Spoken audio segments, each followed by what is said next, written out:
Welcome to AuthorTuber Interviews, Part 1. Let's meet the AuthorTubers. Hey everyone, I'm Scarlett Kol. I'm a young adult author and an AuthorTuber here on YouTube. Hey Tanya, hey everyone. I'm Estelle Van de Velde. I'm a Belgian indie author, freelance marketeer, and YouTuber. I post weekly videos on writing and self-publishing. So, hello. Hi, I'm TyRant, also known as Tyra. I publish under Masters and Masters Heinrichs. Hi everybody, I'm Joey Poole and I'm an indie author. What genre do you enjoy writing the most? The genre I like writing the most is paranormal romance. Not so much the adult paranormal romance, but more like young adult paranormal romance. I like things to be a little bit more on the sweet kind of romance scale, but I also really love writing vampires and witches and wolves and all that kind of stuff. So if you like paranormal romance with a more of a sweet kind of edge to it, I'm your girl. I'm writing fiction and non-fiction, so I will answer separately for both. In fiction, I do enjoy writing fantasy with a little bit of contemporary in it. I guess it makes it like urban fantasy, but not quite sure about the terms. In non-fiction, I do love writing memoirs about my various life experiences. I did publish one on my years as an expatriate in the UK, which you can see actually here. It's called The Londoners. And I'm currently writing another one on pregnancy and motherhood. My absolute favorite genre to write is actually science fiction. I like to write vast space operas. I love space operas. And my next favorite is urban fantasy and mystery, and I like to combine them. But I also like writing horror, and I like high fantasy too. I really do like writing a lot of genres. It really does depend for me where the ideas take me. I've mostly stuck in crime mystery with a hint of paranormal. That's where the majority of my books are based. And I really do feel like I'm most comfortable there. How long have you been writing for? I've been writing off and on for years. I've been published since 2018, but I actually started writing back when I was a teenager. I started writing probably when I was about 12 or 13 years old. By the time I got to be about 16, I was writing some short stories and submitting them, and I won a couple of different contests. Then I basically took a bit of a break, but I was still writing, really bad angsty poetry. And then as I got to about 2004, 2005, I started really working on a novel for the first time. So it's been a little bit. I've been writing since I'm 10, more or less, but I entered the self-publishing world in 2017 with a short story, which is currently unavailable at the time of recording because it wasn't showing my best work. Since grade 5, I've been writing to improve my writing as a writer for about 20 years, 30 years. I've been writing since I was 19, which is now 21 years ago, which makes me feel very old. And I started writing because I was retired from my job on medical grounds. So it was like do nothing or write, and writing always appealed to me. Have you ever taken a creative writing or a literary course? I've never actually taken a literary course in terms of like a degree in English literature or anything like that, but I have taken various different workshops and online courses and read a ton of craft books to try to get my skills up to speed. So I have learned a lot, but not necessarily in a formal classroom or course setting. I did a master's in creative writing at Brunel University London back in 2015. It was literally the best year of my life. I've learned a ton on the craft and I've read a lot of books I wouldn't have otherwise. However, I do not think it's necessary to have some sort of degree to be a writer. To me, a writer writes. That's how you're gonna learn. Yes, I've taken a whole whack of them. I took one by Sawyer. He came out to Winnipeg and he did a one-day class that was just fantastic on writing science fiction and on writing in general. I took, 50 Words for Snow. What's his name? I can see the books. He writes a mystery series with a French-Canadian woman and a man, and they live in Northern Ontario, and I love it. And he came out and he did a 2-day thing, and I went into Winnipeg, drove into Winnipeg both days, and I took his class, and I did Moncrief's Moncroft. I did her course, Holly Moncroft, and it was a week long at McNally Robinson's before all the craziness, and I love that one. I have taken classes just on editing, and I've taken classes on just on certain aspects of writing, as well as general fiction writing classes. I've never taken a creative writing course. I've never taken a literary course. I've never really done any education for my writing, and I'm not 100% sure that it's necessary. I think for some people it really works. It just wasn't something that I ever had the opportunity to do, and I'm fine with that. Do you listen to music while you write? I definitely listen to music when I'm writing. I usually have a theme song for my book that I've usually picked out early as I'm kind of plotting and thinking about the book. I will usually hear a song on the radio or something like that that really fits the vibe and the atmosphere that I'm going for, and that kind of starts as the cornerstone of my playlist. I'm not one of those authors that sits there and picks the entire playlist before they start writing the book. It sort of evolves over time. I usually put that song on my regular kind of playlists that I have, and then as I'm going through, as I'm writing scenes, certain songs will just kind of stick out, or they'll be easier to write to, and then they slowly get moved over to a playlist. So by the time I get to the end of the book, I have a playlist that I can share with readers, as well as one that I can use for while I'm working. I generally don't listen to music while I edit because I find it really kind of distracting. However, if I'm trying to get into a scene or I'm not really feeling it, I will try to go back to the playlist and find the songs that I was listening to or have the right vibe for what I'm trying to edit and work on, and then I'll listen to them to try and get that same feeling throughout. In terms of genre, I listen to a lot of like pop music, or to be honest, it's a lot of really like whiny love songs because it's not super distracting, but at the same note, it's kind of soulful and has a lot of really good lyrical undertones to it. I generally kind of zone a lot of that out as I'm writing, especially if I'm totally in the flow. So I don't necessarily hear all the songs as I'm listening to them, but it also depends on what I'm writing. If I'm writing a fight scene, I'm probably going to pick something a little bit more up tempo, maybe something a little bit more punk, maybe something a little bit more like techno or dance or something like that. So it depends on the scene, it depends on the book, but I generally listen to all genres. I listen to country, I listen to anything. So it could be any song that inspires me.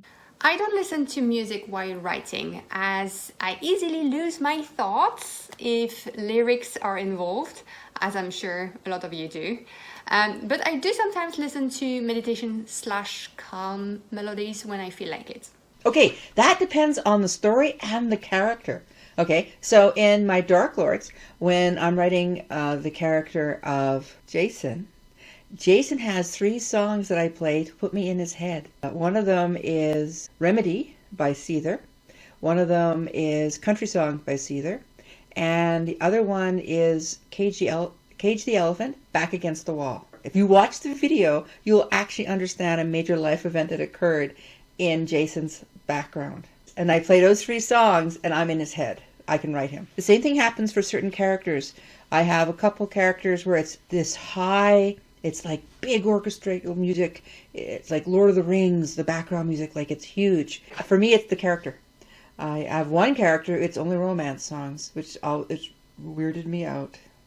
I don't listen to music as I write. I have audio processing disorder, so I find that if I try and write with something going on in the background, I get distracted, I can't concentrate, and it's really hard for me to get anything done. So I will have maybe white noise, but otherwise it's just write and the silence. Do you schedule your writing time?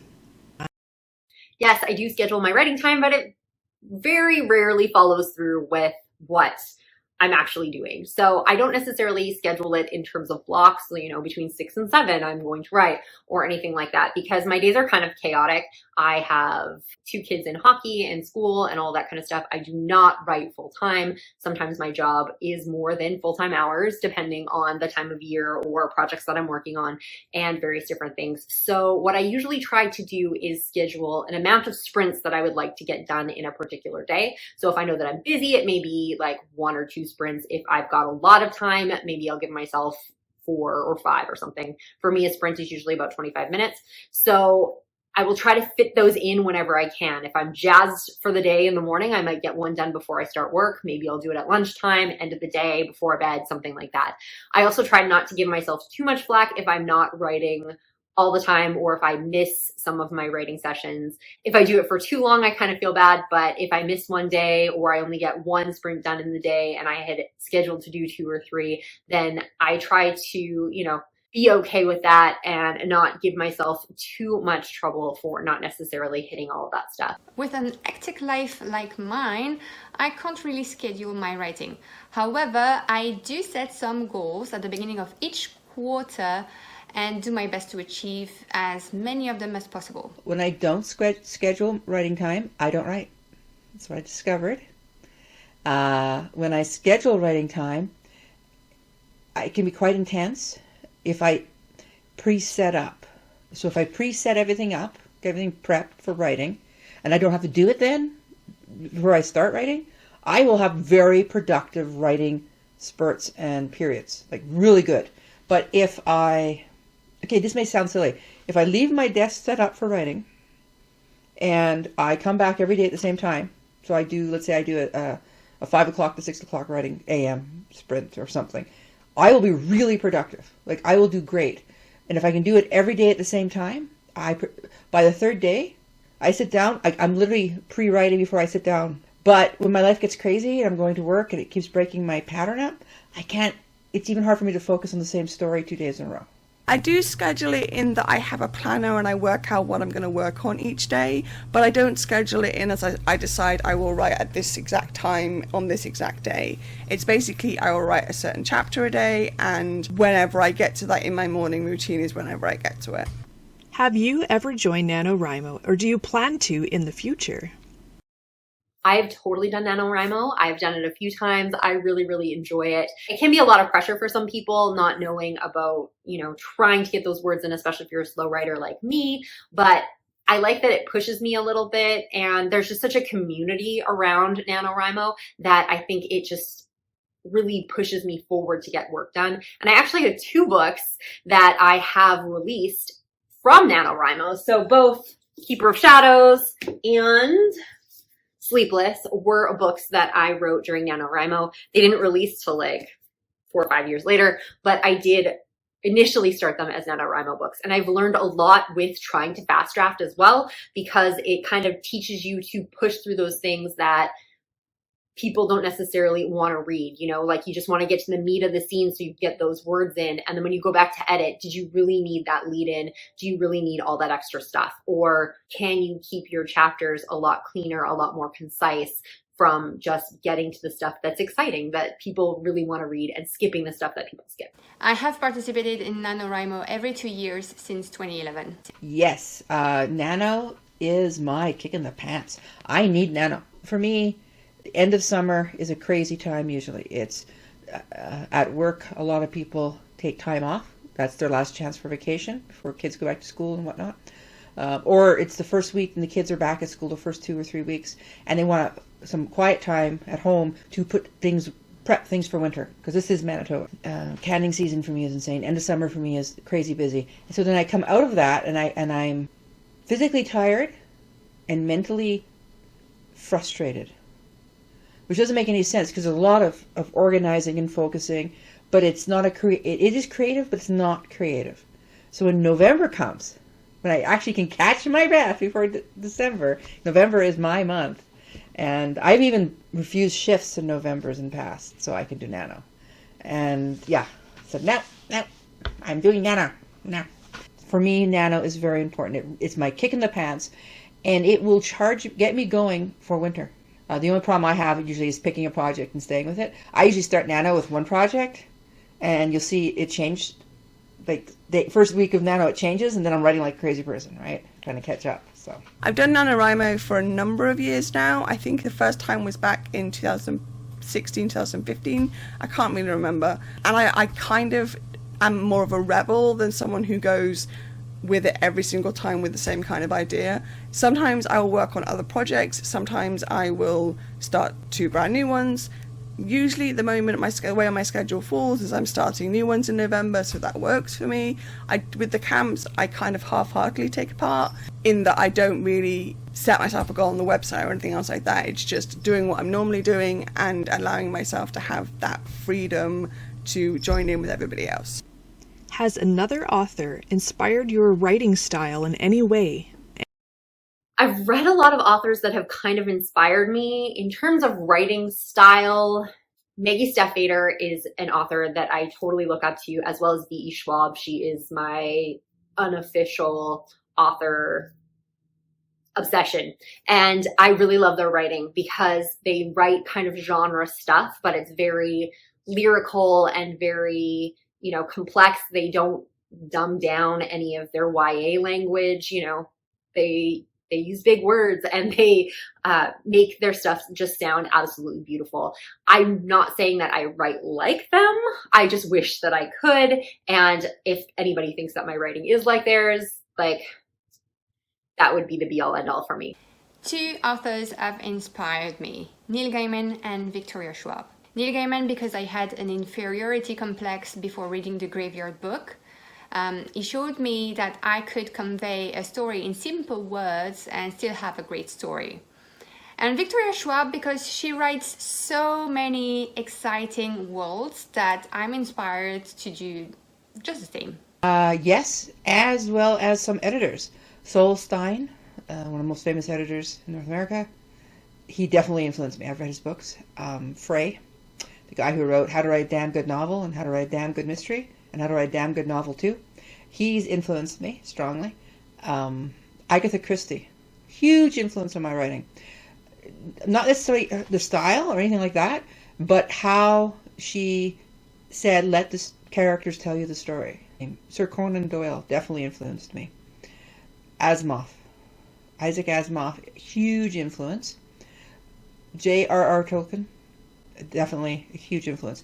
He was one of the first novels I ever read. I was very young and I just really learned to read, because I didn't learn to read till much later in life than I should have. And my dad read to me The Hobbit, and then I read The Lord of the Rings to myself, and it was a huge thing for me. But also, I just fell into these stories, and that's when I discovered a dictionary. And I thought dictionary was the most amazing books in the world because it's a book of ideas, thoughts, and concepts. It's not just words. Words aren't just words. They're ideas, they're thoughts, they're concepts, they're telepathy. And there's this dictionary, and my dad still has it. I just got this big blue dictionary, and I was reading Lord of the Rings. I'd run to a word I didn't know. Good thing my mom bought me this giant dictionary, because a modern dictionary wouldn't have had half those words in it. But yes, definitely. I don't know whether there's an individual author who's inspired me. I've been inspired a lot by other crime writers, other thriller writers from a young age. My mum used to listen to audiobooks while we took journeys around and stuff in the car, and so a lot of those thriller writers like Dick Francis and stuff like that was part of my formative years. As I grew older and I got more and more into crime mystery myself, I started to follow people like Harlan Coben and Sue Grafton and stuff like that, and that obviously has had an impact on the kind of stories that I write. How long have you been a part of the AuthorTube community? I've been part of the AuthorTube community since January of 2020. I started on AuthorTube in April 2020 when the pandemic hit, and I didn't know what to do with my time. And I fell in love with the community and the platform, so I'm here for the long haul. Oh, I looked for AuthorTube and couldn't find it, because I didn't realize it was part of YouTube. So that was a small problem. I got looking for, where is this channel, this AuthorTube channel? And people were like, oh, you'll find it. Okay, but I never found it. Then I realized they were laughing at me because I was actually looking for a channel called AuthorTube. Like, you have YouTube? You must have AuthorTube. Where is it? And I would click, and they'd bring up these people talking on YouTube, and I'd follow them, and I really enjoyed them. And like Jenna and a few other people, I love following them and listening to their stuff. And six-figure authors. And then a friend said to me, oh no, it's on YouTube. It's just the community on YouTube. It's called AuthorTube. And I'm like, oh, of course it is. This is a question that I'm not really sure about because I don't remember the exact time I started AuthorTube. I think it was December 2015. But then the first year of my videos is gone because they were terrible. And so I don't really have videos until 2017, which would make it, 5 years? But I've been around for longer than that. Has joining the AuthorTube community helped you in some way? Being part of the AuthorTube community has definitely helped me in terms of just kind of seeing other writers' processes. I like to watch their vlogs, and I like to, see what they're up to and the things that they're releasing and how their processes work and what they like to do. So I've definitely learned a lot about certain things, and I've also felt less alone in terms of struggles. Sometimes we struggle as writers, and sometimes the words don't come, or we have problems with our books, or something happens. And being able to see that in the AuthorTube community with other authors makes you feel kind of like it's not just you, and there are other people that have other problems, and it's okay. And it's okay not to be perfect, and you're going to be all right. And you can just continue on as an author and have this great career, even though sometimes you make mistakes or sometimes things just don't work out the way you want it to. I love watching my friends' content to catch up with what they're doing. As simple as that. In a sense, being part of the community brought me many AuthorTubers friends, and I'm super grateful for each and every one of them. Yes, it's helped me in several different ways. Seeing people at so many different levels. You have people who are very new. You got people who've been doing it for a very long time. You have people everywhere in between. You have people who are writing just for themselves. You have people who are writing to publish. You have your six-figure authors, that channel. I love them. Finding authors who are talking about the process, teachers talking about the process, people talking about where they are, I do like it a lot. It has motivated me. It has given me ideas, not for writing, but in ways to incorporate writing in other areas. And it has also made me realize just how human all these authors are.